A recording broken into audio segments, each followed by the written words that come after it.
This is a D6 Generation Pip. Yeah, one of those dots on the side of a six-sided die. Yeah, a pip. You know, a short pip. Little something. Yeah, about anything gaming related. Sometimes featuring Craig, sometimes featuring Russ. We'll see what's coming up today.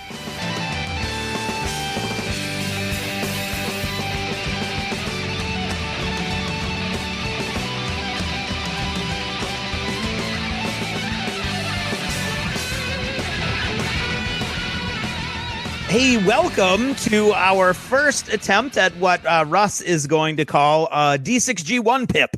And I'm not sure what we're going to eventually call it, but right now we're calling it a D6G Pip because that's the name that we've got on the document. As you heard in the last episode, we are segueing the D6 Generation into something new, something hopefully that's going to be a little less work intensive so that we can focus on other things that we enjoy as much, that we haven't been able to do as much of. And one of the ideas that were kicking around was the idea of the narrative battle report. Longtime listeners will remember that I did a couple of these, or one battle report. It was a War Machine battle report, so you know how long ago that must have been. And I also did a narrative audio explaining the background fluff of Malifaux right when Malifaux began, and that actually was a pretty successful little piece, to the point where Weird Miniatures actually used that themselves to promote the game early on.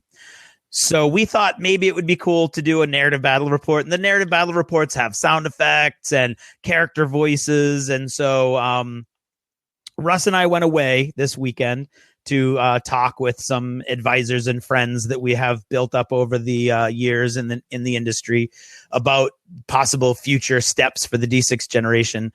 And during that outing, we discussed this concept of the narrative battle report. And I just got back late from my dad's birthday party. And unfortunately, Russ had to immediately run up. Nice hour-and-a-half long chunk that we would have been able to use to record.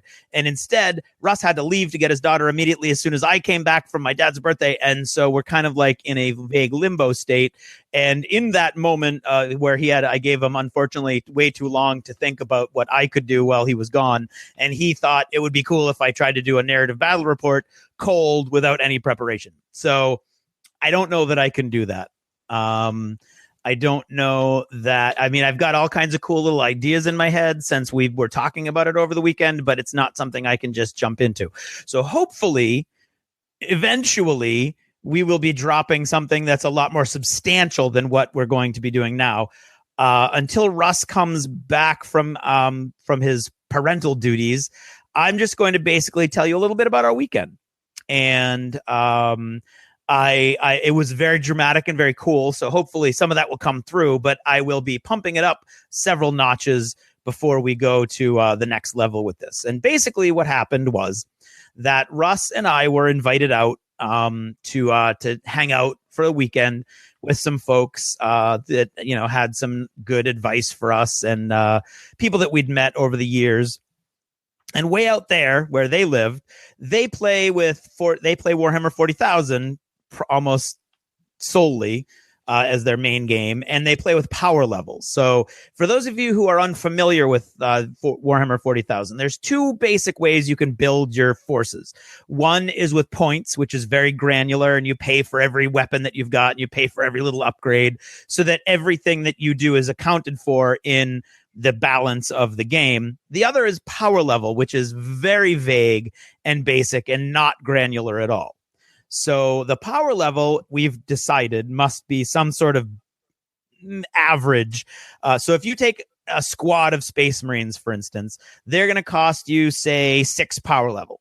And it doesn't matter whether they've got lots of heavy weapons or lots of special weapons or close combat guys or whatever.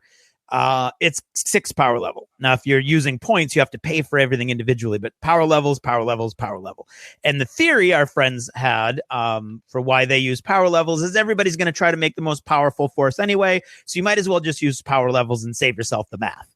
Locally here, I have always used points. Power levels is something new with 8th edition, and it really never caught on here. So we didn't really have a lot of experience with power levels, except briefly when we were doing the big review of the new Warhammer 40,000, where we kind of compared our lists, what they would be power level wise versus what they would be with the points. And that's where we kind of designed or came up with the theory that it's sort of an average. And so Russ has played a few times, hasn't really played much since we reviewed the game. I played on a fairly regular basis since the new year. So I've got like 6 or 7 games under my belt. Russ only has his Imperial Guard, his Astra Militarum is what they're called now.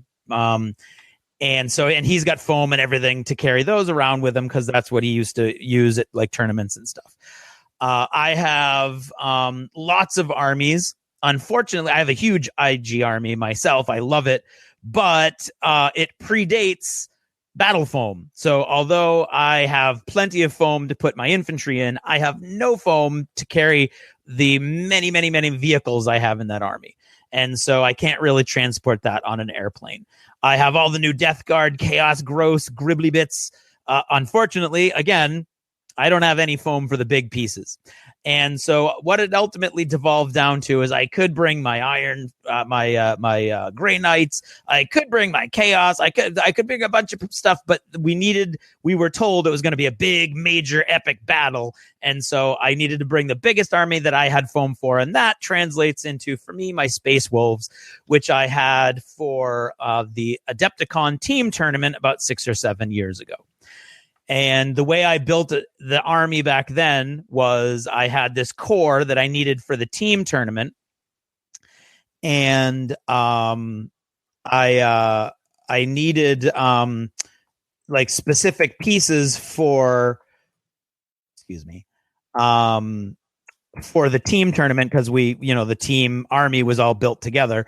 And then I had a bunch of other cool stuff that I wanted to build. So I've got a core army that's all painted up to a really high standard. And then I've got scores of other things that are painted to an array of mostly finished to barely primed and dry brushed. But it's all in foam. So I brought that out there and I only had a vague idea of what it was for power levels. So when we got out there, we started building our lists, and basically, of course, Russ had what he has. He's got everything finalized. He's got the exact squads. He's got the vehicles. So he knew how many power levels he had. And then our friends had to put together the force that they were using, and they put all of their stuff together and what they wanted to put together. And then they said, well, how much does Craig have? And I said, well, what do you mean? How much do I have? I have a whole bunch. Well, why don't you just put everything you've got together? So I went through my entire foam case and took out every vehicle and every model, and I put them in logical formations so that I had as many squads as I could possibly build. And I had left over like 3 or 4 models, and that was it. So everything I had ever built for Space Wolves ended up on that table. And between Russ and myself, we had 287 power levels. 287 power levels is roughly the equivalent of slightly more than 5,000 points of Imperial forces. So to give you an idea, your average game locally for us, we play between 1,000 and 1,500, right? Big tournaments generally play about 2,000. And here we are with over 5,000 points. And our friend had roughly the same amount. And we were playing. I had my giant Space Wolf army that had all kinds of cool stuff, and I pumped everything up that I could that would make power level. So I have a Dreadnought, which is like a big robot kind of guy, and he could be a regular Dreadnought for very few power levels, or he could be a venerable Dreadnought who's cooler and better at everything for even more power levels, or he could be a character Dreadnought called oh my god, I'm totally spacing what he is called.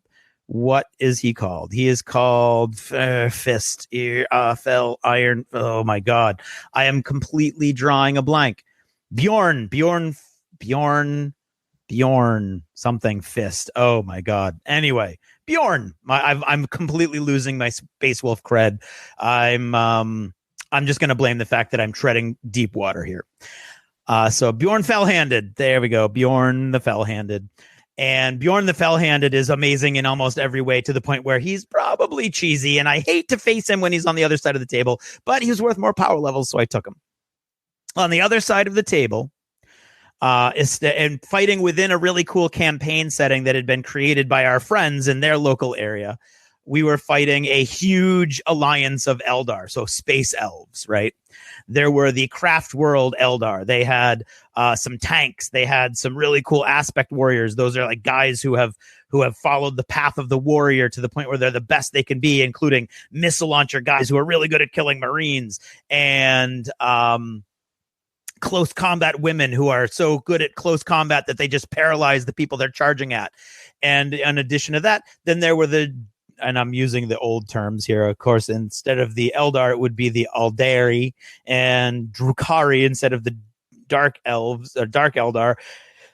And the Dark Eldar had both the Dark Eldar warriors, who I don't even remember what the new name for those are, including all of their really cool transports, and they had witches, these gladiatorial close combat masters in their transports, and they had a massive HQ, basically like an honor guard for their lord, and he was in this giant sail barge that you can only get from Forge World, so it's all really super expensive resin, and they were down on the table. And then there were Harlequins, so they're these super aloof, creepy, strange. Even the other Eldar can't really get along with them, and they're super amazing special forces, close combat guys, and all kinds of characters. So command characters and close combat characters and all kinds of characters. 3 airplanes, fighter bombers. 3. I've never faced one. They had 3 fighter bombers and a giant Wraith Knight. So that would be that thing is probably about like a foot tall, and just this enormous monster on the table. And we had stuff literally from 2 or 3 generations of the game ago, and none of the new stuff that would be really cool at taking out things like giant sail barges or giant jet bombers or this giant enormous robot knight. But it was cool. The point should set up evenly, right? So we should be all set. And he had these 2 huge wraith gates that set up in the middle of the table that he could just walk guys through from reserves into the middle of the game. So it was we were kind of on our back foot all along, right? And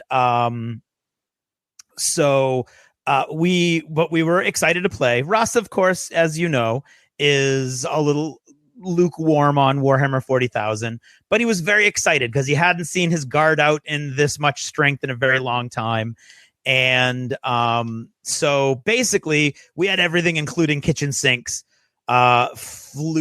just thrown down, and we rolled up the battlefield, and we were facing off, first of all, on a larger than normal battlefield, which made sense because there's 10,000 power level or 10,000 points total on the board, of course. And we ended up, so it was a 4x8 instead of a 4x6. And then we rolled up you start on 2 foot deep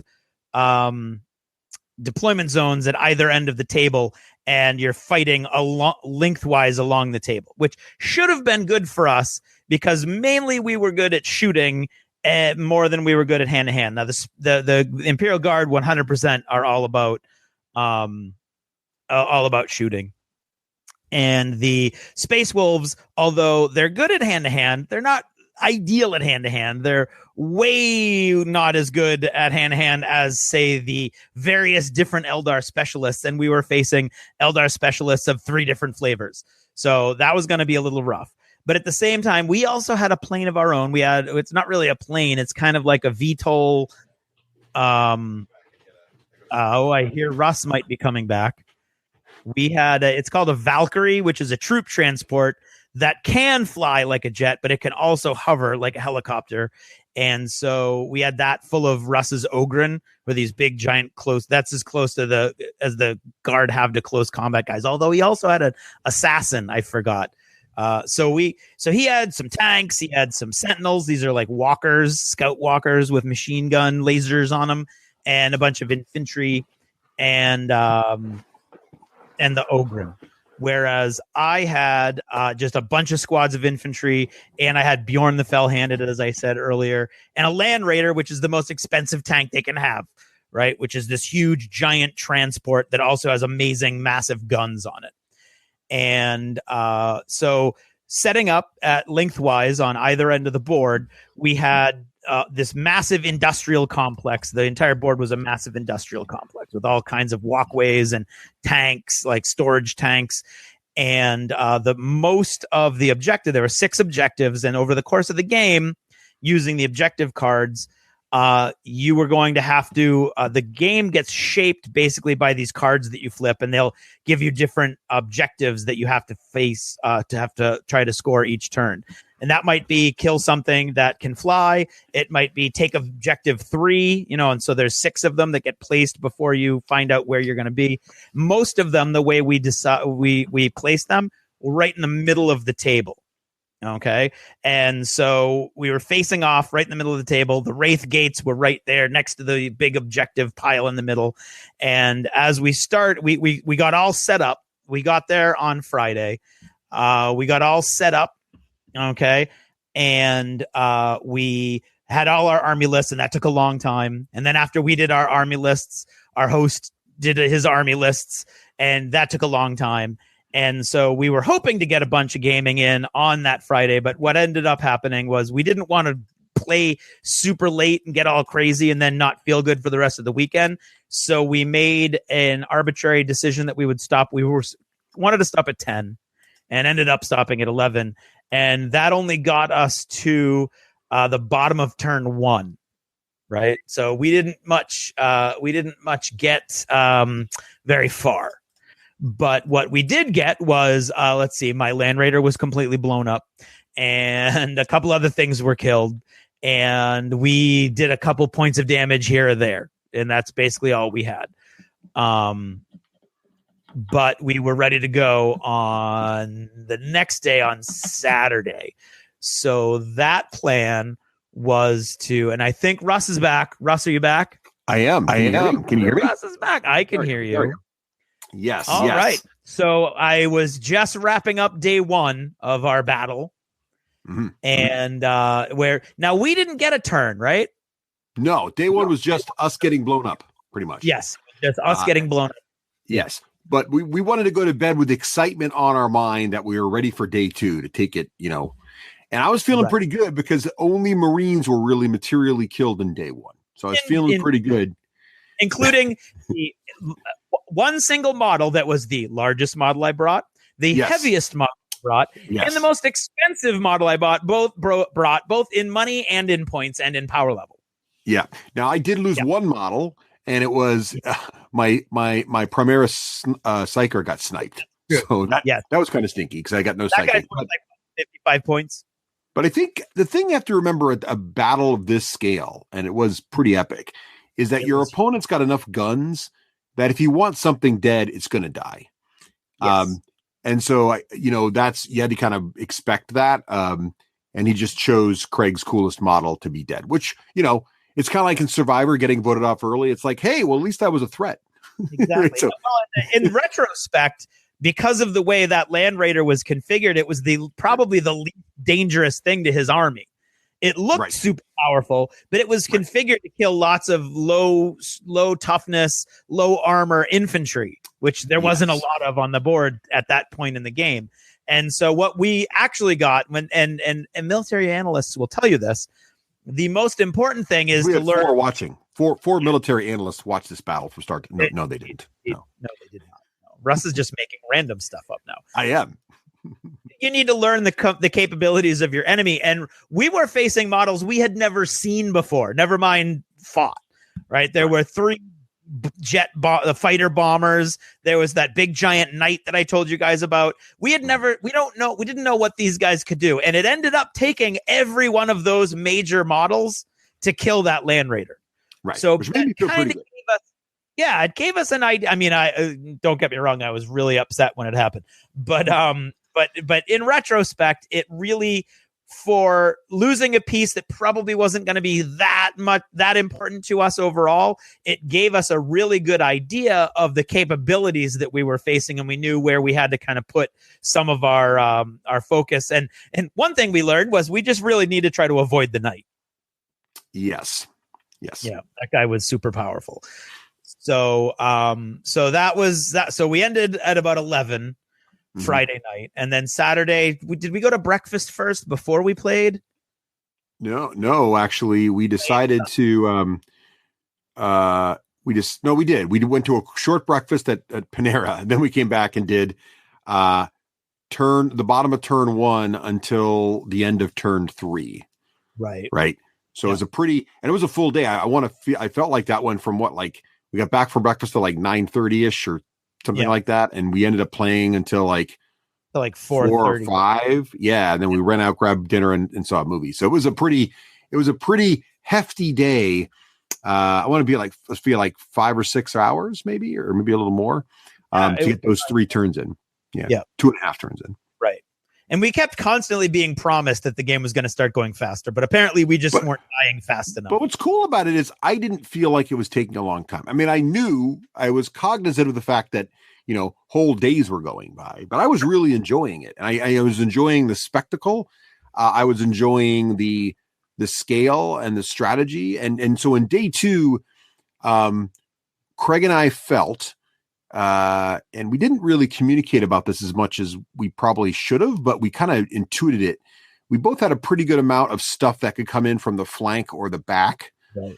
And so we decided to sort of forego the center pretty much and try to come in from behind the enemy, because it was clear that the Eldari, both the Eldar and Dark Eldar, were pushing towards us with all speed. And the way the objectives were set up, right, they were set up sort of in the middle. 4 of them were sort of in the middle of the table, and the other 2 were in the flank. So our plan was kind of, let's go long and kind of go where he isn't. Yeah. And maybe we'll get some luck on the objective cards, and it won't be where he is. Yeah. And that plan kind of worked for a while. And so I mean, your guys came on really strong on the flanks between the assassin and then the Rough Riders, and my guys dropped into the backfield between my scouts and my Terminators, and I had a Rune Priest in Terminator armor. Yeah, and they go ahead. Well, I was just going to say, the Stormtroopers, the only models that sort of broke the rule and dropped to the center, because we had one objective early, and so we were really playing for the objectives, and not worrying about attrition too much, because I don't think we could worry about tradition, right? I mean, attrition, because there was so many, we didn't know what they did. So I think we just both were kind of like, things are going to die badly, and we're not really going to be able to stop it. So let's just go for objectives as fast and as recklessly as we could, which is kind of what we did. Yeah, I mean, and I feel like that's the way that my last game against the Harlequins, which we were also facing, went as well, which is like with these armies that are really, really fast and powerful, like all 3 flavors of the Eldari that we were facing, like as soon as you reveal a strength, they can bring to bear enough to kill it. So it was like, okay, we got that card. Okay, drop there. We got that point. Boom, they're dead. That's okay. We got this card. Okay, go over there. We got that point. Boom, they're dead. So it was sort of if you were following us on Twitter, which if you want to see some pictures of the battle, I highly recommend you check out the D6 Generation news feed and my the D6G Craig feed, because we both were putting out lots of pictures, and I had every turn I gave a basic overview of what happened that turn, and you'll see that we were in the lead right up until the end. But what you don't see is that every point that we were earning was costing us units, and so the attrition was just brutal, as Russ said. We just couldn't really win that game at all. We would get a point, but that point would then cost us the unit that scored that point. And so by the 5th turn, we just had nothing left. Quite literally. We needed the game. We did need the game to end in turn 5. We kind of knew that pretty early on, because the attrition rates were rough. And we were going to need some luck on the objective flips near the end, because we didn't have. He did a really good job, because the Eldari are so good at changing where they are and moving. Right. It was really, he could get to, and he did a great job of owning the center. We ceded the center to him, which was for the objectives also, which was, Right. but we kind of had to, well, I don't know if we did have to, but that's what we did. So those two things together made it so that we were ahead the whole game, but I never felt like we were really ahead. I felt like we were, almost like you sprint early in a marathon and the pros are sitting back there going, yeah, that guy's going to be, exhausted by the halfway mark. That's how I felt. Like we're going to run out of guys. Excellent analogy, because that's exactly what happened. And right. It's almost like he was sort of sitting back smiling like, oh, you guys are doing really good. Right. I mean, what we practically were dealing with this knight, which actually we eventually brought down to 4 wounds remaining. So we might have been able to kill him if we had completely revamped where our guys were, but then they wouldn't have been able to get the points that they were getting. And so between those and the jets, I mean, those jets just did a big U-turn and killed stuff every turn, basically. And you know what, Craig, I wonder if, not knowing his force well, so he knows ours cold, right? He knew what to pick apart. Yeah. Not knowing his force well, I do wonder if we had maybe focused fire on the night early, or maybe some of the jets early, if it would have made our lives a lot easier, Well, yeah. I mean, I was thinking, I didn't realize how good Bjorn was going to be at taking down vehicles. Yeah. Until he accidentally took down that sail barge in the last turn. Right. Yeah. So if I had charged the knight with Bjorn and got lucky with some early shots against the knight to try to take him down further, it's quite possible that in turn 2 or 3, that knight would have been gone and not killing, a squad of guys and 1 or 2 vehicles a turn, which is what he ended up doing. Right. So I think you're right. I mean, the knight model is awesome. It's terrifying. It's huge. It's easily the biggest thing on the table. And I think that kind of, sort of got into at least into my head, and he was on my flank primarily. So what I was doing was kind of avoiding him until I only had little remnants left, and that I had no other option but to throw at him. And it was really those remnants that were doing a lot of the damage that was kind of surprising. Yeah. And I think that's the other thing. I think we didn't bring, Craig, I'm sure you said this in the beginning, but we brought what we had, right? Because we knew that the points were so high that we were just going to have to play with everything we owned. And I don't have, my army is in no way optimized for battles of this scale. And you really do, I think you do need, and don't get me wrong, I had a great time, and I want to make sure that's clear. I had such a fun time, and there's so many cinematic moments, which I'm sure we'll talk about in a second, but we didn't bring, there are really cool, like, Imperial weapons and their own knights and these giant missiles and Bane blades and other weapons that do large number of wounds, which would be good at killing models like this. And I just didn't bring them, like anti-aircraft weaponry, that's out there. I just didn't bring it. Right. And I don't own it. Well, we don't own it because the last time we played, there were no aircraft. And the thing is, it made me want to own it. Like, I didn't mind I was getting devastated by this stuff. I was like, ooh, this is fun. I wish I had my stuff of that scale, right. But at the same time, we did okay, I thought, given that we weren't optimized for that kind of a battle, right? Like, we were killing stuff. We were ahead the entire game, literally the entire game until the last turn. And while I felt like we were losing the war of attrition, I did feel like we were in it. We were at least causing him to think, and there was an outside chance if things bounced a little differently, we could have it. And there was a turn, I feel like turn 2 or turn 3, Saturday morning, there was a turn where I felt like you and I couldn't wound a thing. Mm-hmm. And I feel like that was where, if we were going to pull it out, that was the moment where the dice just said no. Yeah. Right.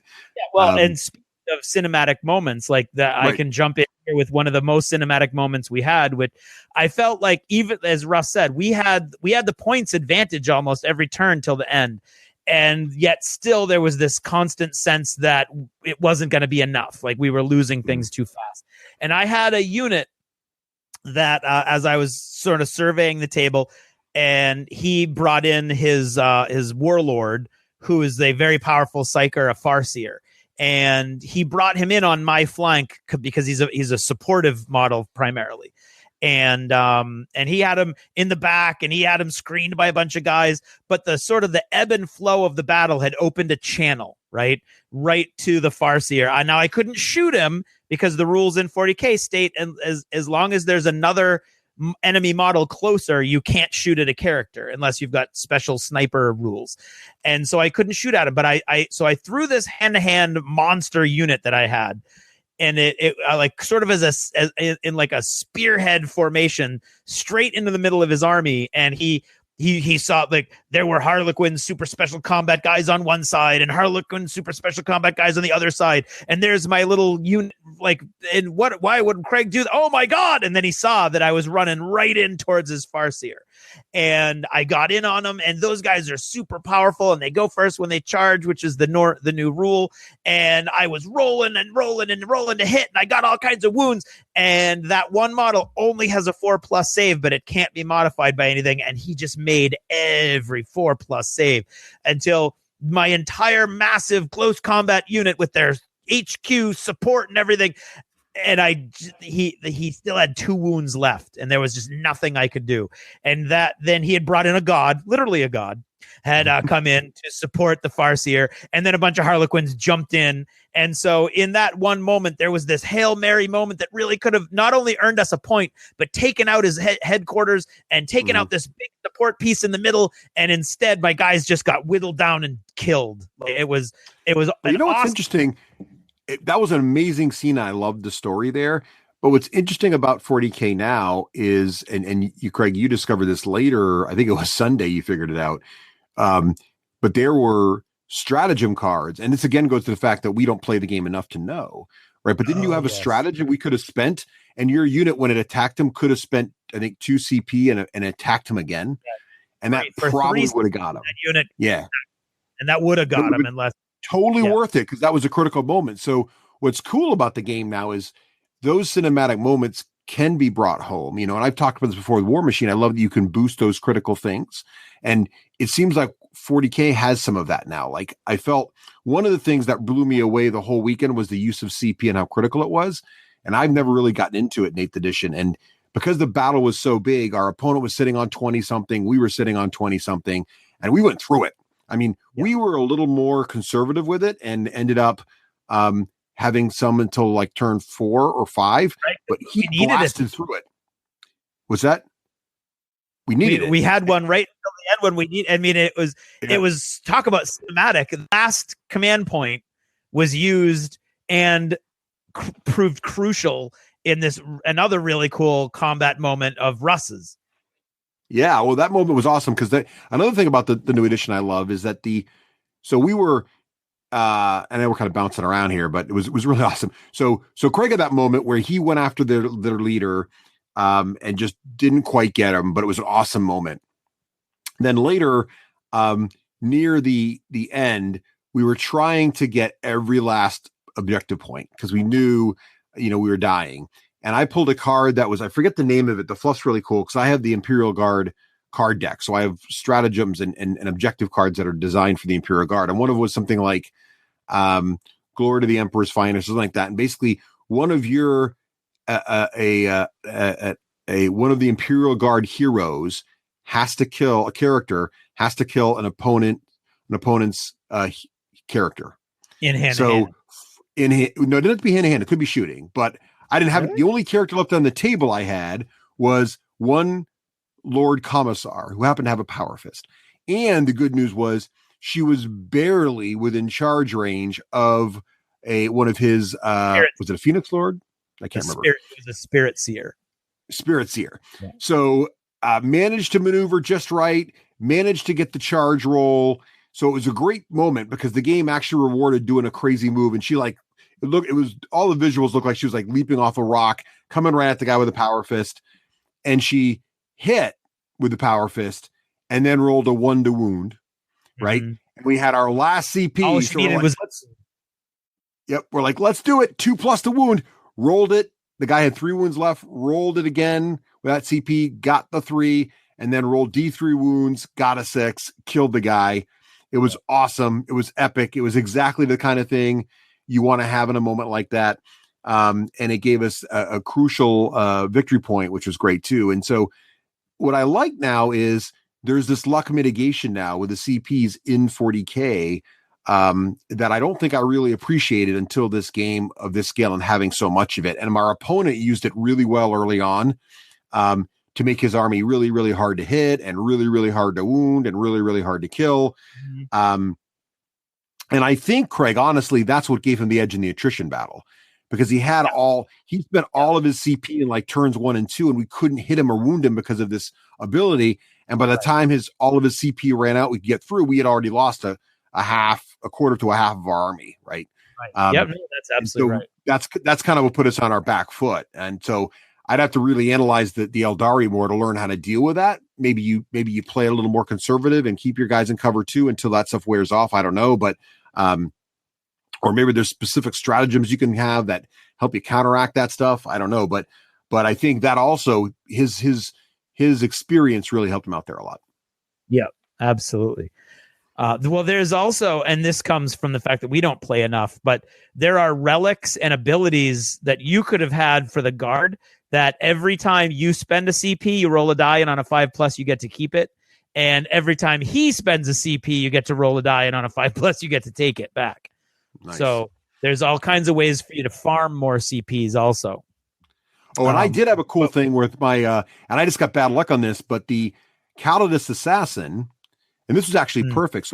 So in turn 1, to cause confusion in your opponent, anytime your opponent spends 1 or more CP on a stratagem, if the Calidus Assassin's been deployed, he has to roll a D6, and on a 4+, it costs an extra CP. Right. And I think he rolled like 6 times of this thing and only failed it once. so I got bad luck there. That could have eaten a lot of CP up. Yep. And so to try to bring this back online here. So in day 2, lots of things died.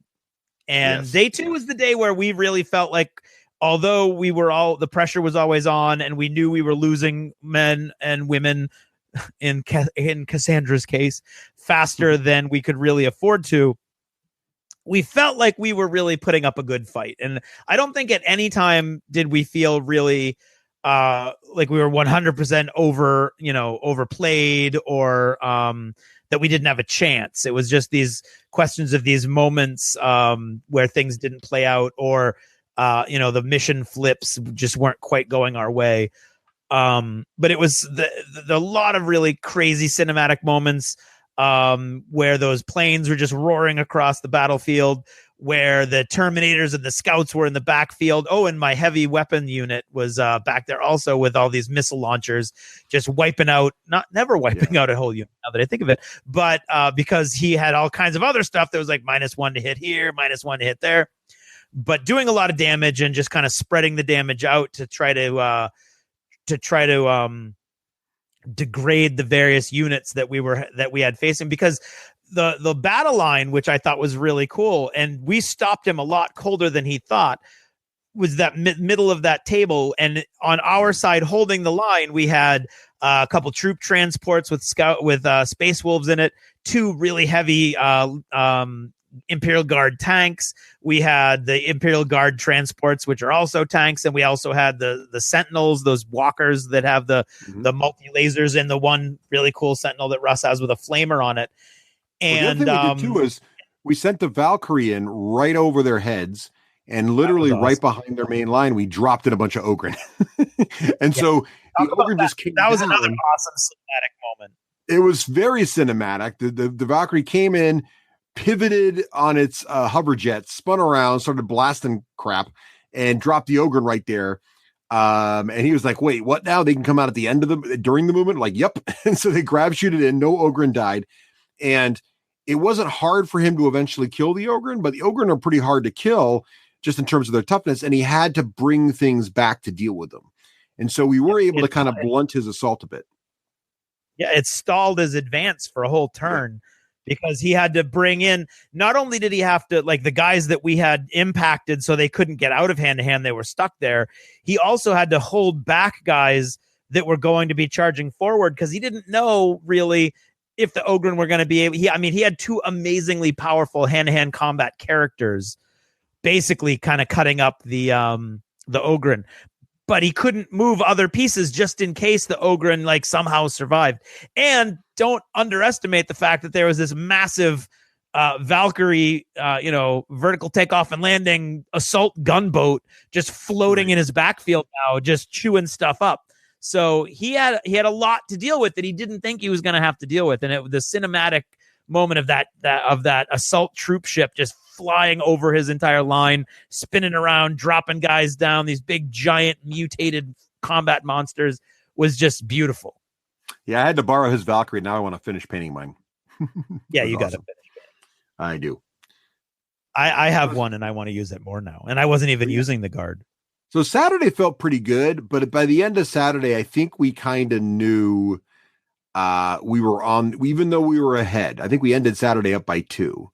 It was like 8-5 or something, or 8-6. But I think we kind of knew we had lost key pieces, and I think the Rough Riders were still off the table at that point, and Cassandra hadn't done her big move, but we were kind of like nervous, and then we needed things to bounce our way, and unfortunately Sunday morning nothing really bounced our way. No, it did not. So, but what was your favorite highlight of Saturday, Craig? Was it your guys just mowing people down from the backfield? That one Terminator squad you had was throwing some serious, or was it Terminators or Long Fangs? I don't know what they were, but they were throwing some serious frag missiles. It was like 50 dice or something ridiculous amount. It was awesome. There's nothing quite as fun as a fully, and again, this goes back to what I was explaining earlier about the power levels, where your unit can have everything that it has access to, right? So normally you've got a long fang unit. It has a sergeant and 4 guys that can have heavy weapons. And then you have to pay extra for another guy and his heavy weapon. Then you can pay extra for a guy in Terminator armor and then pay extra for him to have a heavy weapon. And doing power levels, you've got the weapons are negligible. You don't have to pay for them at all. You have to pay 1 power level to get an extra guy, and then another 2 power levels to get another guy, maybe 3 power levels to get the Terminator. But they've all got whatever weapon you want them to have. Now, my models all had missile launchers because back when I made this army, they were relatively cheap and they're very versatile. And I was like, oh man, what if I had heavy bolters, or what if I had like las cannons? But it turned out the missile launcher was perfect, because what happened was I was going up against troops and I would fire the frag missiles. And what a frag missile does is each missile launcher gets 1d6 shots. And when you've got 7 of them, that's 76 shots that are then hitting and then wounding on 3s. And then, so they're devastating whatever they hit infantry wise. But then when there was a giant grav tank in front of me, they switched over to crack missiles, which are really good at anti-vehicle. And they fired at the vehicle doing like, they each only get 1 die to hit. But then when they hit, they do multiple wounds. They do D6 wounds. So in 1 volley, I brought it down to a single wound left, which then one of my other guys ran up and punched it and brought this giant grav tank down. So we had these really cool moments. It just wasn't quite enough. Yeah, it was very interesting. But by the time Sunday came, I think I was just in it for fun at that point. I was in it for fun the whole weekend, honestly. But that's when a lot of the cinematic stuff occurred. And what was neat about it, what I really was amazed by, was the idea that it could keep having opportunities right through the end. And so it wasn't really until I would say once turn 5 happened, then I knew it was pretty much over and we were dying badly there.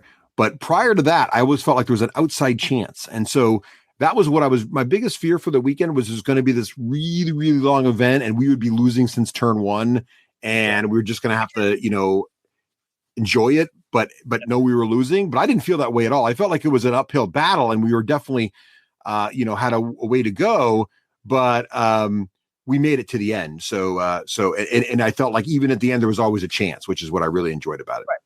And that's completely different from back in the day when we were playing 40K and one lucky las cannon shot would wipe out whatever vehicle you had, any vehicle you could name could be wiped out with one lucky las cannon shot, and that's just not going to happen now. It took his entire army in that first turn to take out that Land Raider. And I think that's why, for us anyway, these Maelstrom of War games where you've got the cards that have the different objectives on them, that's what really gives you hope throughout. Because if you have a lucky set of card flips in one turn, or you have your enemy have a bad hand of cards one turn, it could totally turn the game around. And you've got these other pieces like getting into his backfield, or killing the warlord, or first blood. And unfortunately, because he got first turn, he had all those super powerful pieces. He got that. And then I think my favorite moment, and unfortunately, it once again devolves to me not remembering my army because I had never fielded this kind of army before, and forgetting a couple of my options. So Bjorn the Fell-Handed, as I described earlier, this giant robot monster guy with this big, huge claw hand and a big, massive cannon in the other hand, had a special warlord rule for my army, where the way the game normally works, when you charge in a hand-to-hand combat, you get to attack first. But he has a special rule that he gets to go first, except in very rare circumstances. So even if you charge him, he gets to go first. And our opponent had me surrounded at that point, where I had a couple squads of Grey Hunters, my normal Space Marines, off on the side by themselves, and I had there was a tank there. There was one lone guardsman, and everybody else was away. They were too far away to help. And Bjorn had basically waited in there to take out one whole unit of close combat women warriors who had been trying to stop us from scoring a victory point. And we did. We won, just like everything else. Like I said, we won. It was 2 victory points because it was defending this objective.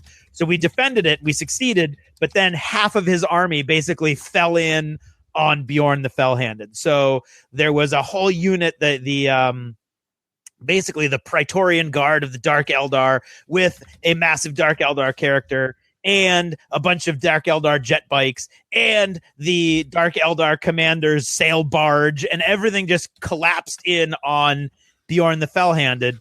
And in that moment of adrenaline, I totally forgot that he attacked first. So what happened was they attacked first, and he used the Praetorian Guard, the Incubi is what they're called, but they're the HQ, the super soldier guys that protect the HQ. They attacked first, and they just threw a whole ton of damage, and he had shot with everything he had, and Bjorn still had a single wound left when they all attacked him in hand to hand. And unfortunately I lost. There was just so many dice coming at me. Eventually I failed one of my armor saves, and I failed his sort of Hail Mary last minute legendary warrior save, and he died. And then we had a stratagem where I could use 2 points and he could attack before he died. So he attacked in hand to hand. And because the most powerful unit that hadn't attacked yet was this big giant sail barge that had 12 shots and was just killing a unit a turn, I turned on that and I almost completely tore it out of the sky. And it was only a couple minutes later when I realized, I should have been able to attack the unit that killed Bjorn, and then I would have attacked again if they killed me, and would have been able to do that to the sail barge. So I don't know that it would have had a massive impact on the game, because another cool cinematic moment was just moments later when the survivors of my army fell in on the group that had killed Bjorn and wiped them all out completely. So by the time I was done, the only person left in that whole area of the battlefield, he had killed all of me, but the only thing left of his was the Dark Eldar Archon, the Dark Eldar Lord, who was kind of basically standing there. And a cool moment for us is, as I mentioned earlier in the recording, that we were playing in this really cool campaign world that the local guys had created. And this was the first time in this whole campaign where this Dark Eldar Lord was forced out of his sail barge and had to get his feet dirty. So I thought that was pretty cool too. So there were these moments as these cool cinematic moments. And I don't know why, Russ, and I've been thinking about this, exactly as you described with Cassandra's last combat where she took out the Spirit Seer. Even when, so you've got these last moments and you've got the command points and you've got the stratagems and you put it all together, even when you do all that and it doesn't work, it feels like it makes enough of a story that it's not, oh, I lost a part of a game. It's more like, oh, the story turned against me. And it's not as annoying or frustrating as I sometimes feel in other games. It's more like the story turned on me. You know what I mean? Yeah, I feel that way too. I feel like it's a story more than a game, and I think that's why I like this so much. Yeah. And I think that really made me appreciate what Games Workshop's done with 40K more. And I really like it a lot. I do wonder if I don't know, like it's weird for me. Like I like the bigger game way more than the smaller games of 40K. I don't know why that is.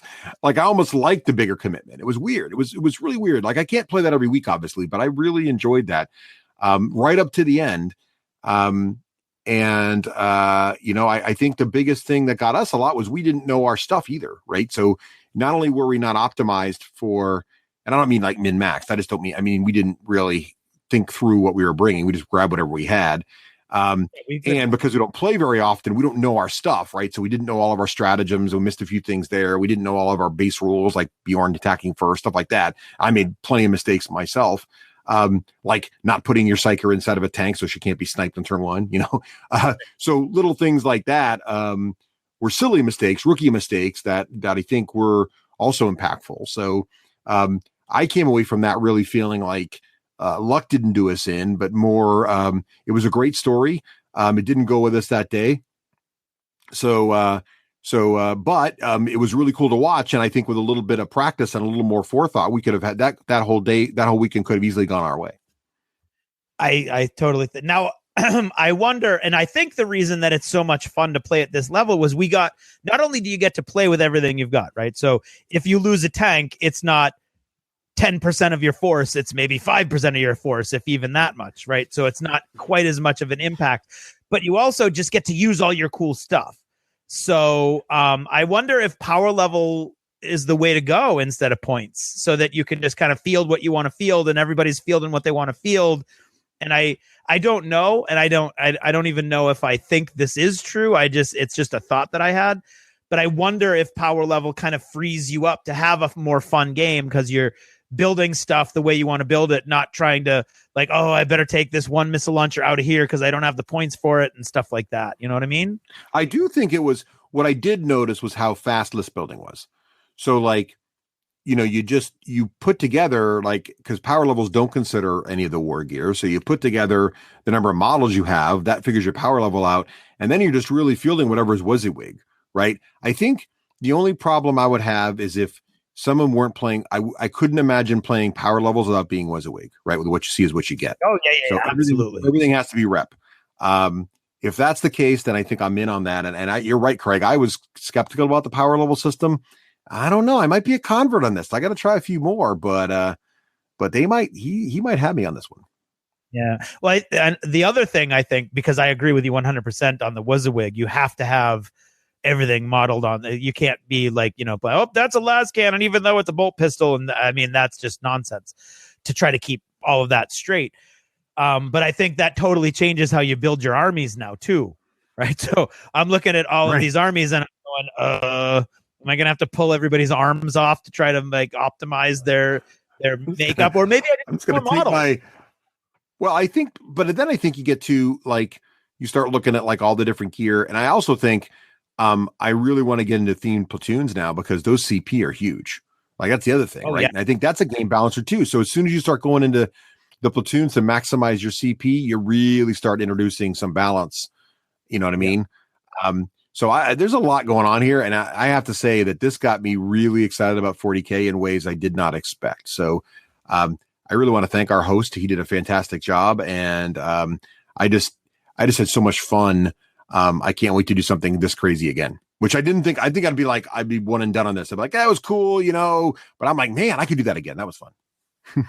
I didn't even think you were going to be like, oh, that was cool. I thought you were going to be like, well, our host wanted to play this, so this is what we played. Right. And I smiled and nodded and it was okay. But I sensed the genuine excitement and enjoyment that you were having all weekend long, which it quite often it precluded my own. I was like, wow, Russ is enjoying this more than usually after I had lost something really powerful and he still had all his stuff.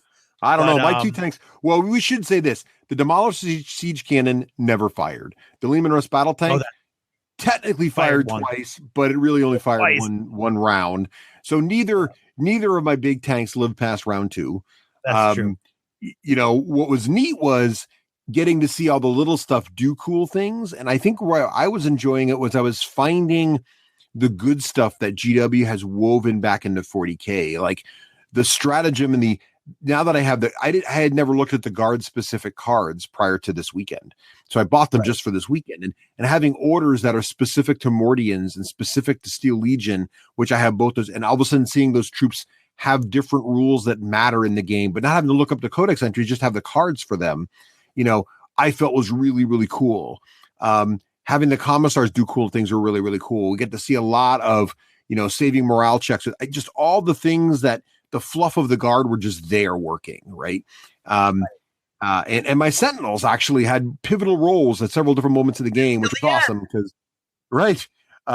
they were alive to the end, which is crazy. And the chimeras did really well. And so, like, the big stuff failed, but it allowed the little stuff to shine. And even the Rough Riders, who I thought were coming in sort of a failed role, actually had sort of a pivotal moment also, you know, with dealing with the night and stuff. So I don't know. I just liked the whole thing. I really had a great weekend. Yeah, it was fun. And I think what I learned or relearned, because I discovered with my Death Guard, is that you codex in the army, the flavor of the army that's in the codex, just buy that book and the unit alone, because so much of in those stratagems and the cards that they have. And that's where the command points really shine. So, you know, you've got, for instance, to give one example that we didn't see because we weren't using straight up Space Marines, but Space Marines used to have a character called a chapter master. And in the fluff, you only have one per chapter and there's only 1,000 chapters. So there's only 1,000 chapter masters in the whole galaxy, right? So they're these super powerful guys, and they're not in the codex anymore. But what they have is a stratagem that allows you to spend 3 command points at the beginning of the game and turn a captain into a chapter master, which then gives them a lot of cool other abilities. So it gives you a lot more options, first of all, but in addition to that, it expands your opportunities and the unit types that you have available to you and makes them more powerful. Like, oh, the guard used to have this thing and now they don't, but wait, they have this stratagem that turns this one unit into that thing for one turn. So there's all kinds of cool things that the depth and meat of the game's fluff and theme, I think, is really in these stratagems now, which I think is exciting.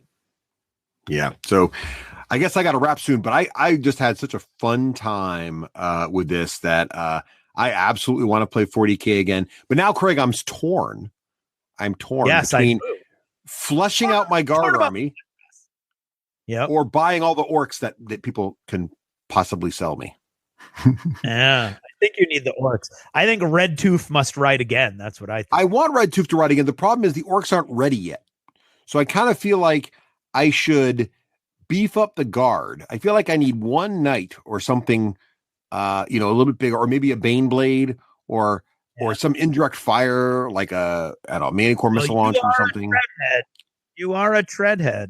A Death Strike missile launcher. I don't know. I feel like I need something big. A Baneblade with your paint scheme. Yes, I think that's right. So I think I need one of those, and maybe a few more infantry, and then because now I want all the different guard units, because now you can mix and match them, and if you have the order card, you can still do cool stuff. Now you get more CP if they're all the same, but it's kind of neat. I don't know, man. There's all that stuff, and then now the orcs are coming. So they did mention that a Baneblade would be easy to paint with an airbrush. I do think a Baneblade would be very easy to paint with an airbrush. Just saying. What about you? What's your next step? So you just you've got enough stuff so you're fine, or does this inspire you to increase your collection? Oh, I'm totally inspired, but I don't know much like you. I don't know where to put that inspiration. Since I've been playing a lot more than you have recently, I've been building my collection without actually putting it together and painting it. So I have Ogre now that I collected that are actually old school I got off eBay to replace the ones I used to have, one of which you still have, which is exciting to me whenever I see him on the table. I found another unit of ratlings that I bought from a third party that look really cool, so I could have a couple of units of those. I have a Hydra, which I think, the Hydra would have been great against those jets. The Hydra would have been awesome, dude. Yeah. See, we need anti-air. I think in a game like that, you need anti-air and stuff. We just didn't have the right tools for the job. Right, exactly. So I have that model. I just haven't put it together yet. So I have lots of stuff for my guard. I also have Rough Riders that I can't wait to put together. I have the Death Corps of Krieg Riders that I'm going to paint up so that they match. I was very pleased with the Rough Riders. They did great. Exactly. And I was definitely not deterred from wanting to put them in my army. But at the same time, the Space Wolf army, the Space Wolf Codex is coming out soon. So I don't know what kind of cool stuff they're going to have. I bought all of the bases I need to rebase my entire army. So they're on the new 32 millimeter Space Marine bases. So that's actually going to be with the amount of infantry I have for the Space Wolves, that's going to be a major project right there. But I don't know. I wanted to do a knight army when the knight army just came out. And like, can you imagine having an army that's just 4 knights? Like one giant one and a couple small ones? I don't know where it's going to take me next. I'm fighting the impulse right now because I really want to finish my Star Wars Legion stuff. But there's a growing pressure inside me, and listeners will know that when that happens, I tend to end up doing stupid things. So yes, that's where I'm at the moment. Like buying all the Star Wars Legion stuff. Exactly. Like buying that game is fun though. That game is fun, but I don't know. There's a lot. They got a lot right with 40K 8th edition. I have to say, I was mightily impressed. So good on you, GW. That was a lot of fun, and thanks to our host. And Craig, thank you for aligning with me so we could have so many points together, because I could not have come to the table with enough guard points to have done that game justice. So I was pleased to be able to ally with you, despite our loss. It was exact. I was excited to ally with you as well, Russ. I don't have enough of anything to do it on my own either. So it was fun, and it was fun throwing down on the same table and not trying to kill each other. So that's right. That was pretty good. Yeah, right, exactly. Yeah. 4 by 8. We all ended up anyway. Yeah, 4 by 8. 5 lengthwise, so it was even longer. It was longer. It was good. Good times. It was. Yep. So that was our first D6G 1 pip, if that's what we're calling these. 1 pip. 1 pip of the die. Some days you want 6 pips. Some day you want all 6 sides. Some days just 1 pip's enough. And that was one of the although it was a mighty big pip. Right, yes. It was a bigger pip than anticipated, so that's Maybe good. It was a 2-pipper, Craig. Maybe it was a 2-pipper. It could have been a 2-pipper. Right. But yeah, so thank you, especially thank you in the chat room. Thanks, guys, for tuning in for this sudden impromptu experiment, and thank you all for checking it out. Again, sorry that this is what dropped, but sometimes this is when life gives you lemons, you have to make a D6G 1 pip. Exactly. There you go. There's your pip.